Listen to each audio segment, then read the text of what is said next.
Welcome to 1001 Nights historic bed and breakfast located in downtown St. Augustine, Florida.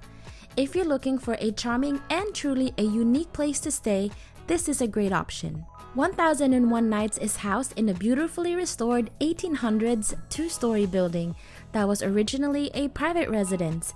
Today, this bed and breakfast boasts Moroccan-inspired design elements both exterior and interior. Located just 2 blocks from the fort and other top attractions make this an ideal place to stay. Before we check in, let's check out the parking situation. There's 8 guest rooms, so there are 8 clearly marked parking spots in the back of the house where you see these parking signs that correspond to your room number. It's a little tight but doable.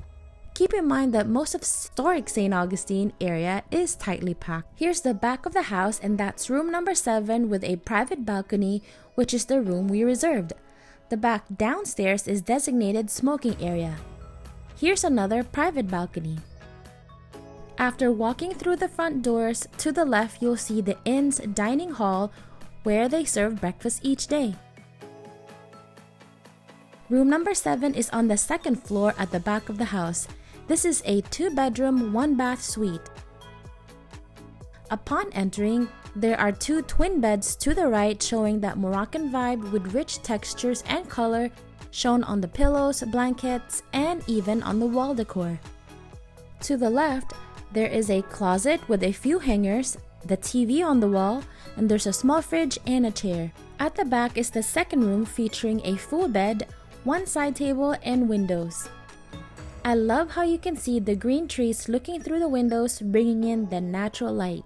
There's a coffee maker with coffee, creamer, sugar, and 4 mugs. Just bring the coffee stirrers. Let's check out the balcony.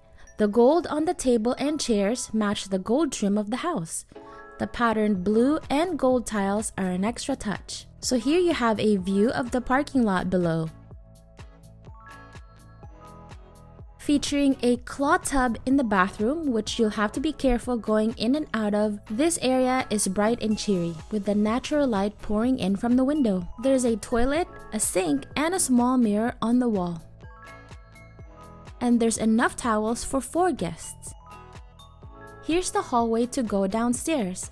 There's also a door to go out on the front 2nd floor balcony. They post on the wall quiet hours, which is from 10 p.m. to 8 a.m. All rooms are equipped with locks that you put your password in to unlock and free Wi-Fi. Downstairs across from the dining room, there's a small reception seating area with a restroom, some brochures, historic photographs, a guest book, and an area to store your luggage.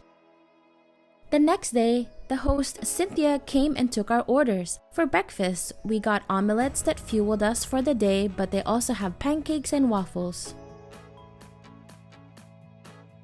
And here's their table setting.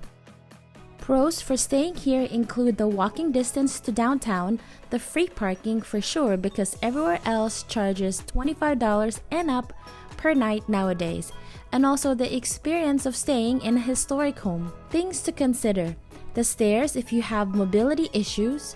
There are a couple of rooms downstairs, so check to see which room you'll be in prior to arriving. Host on site in the mornings only, I think. There's an elementary school beside this bed and breakfast, so you need to factor in how the noise might impact your stay during the school year. Overall, we enjoyed our one-night quick getaway, which provided rest for the day before and after exploring the city.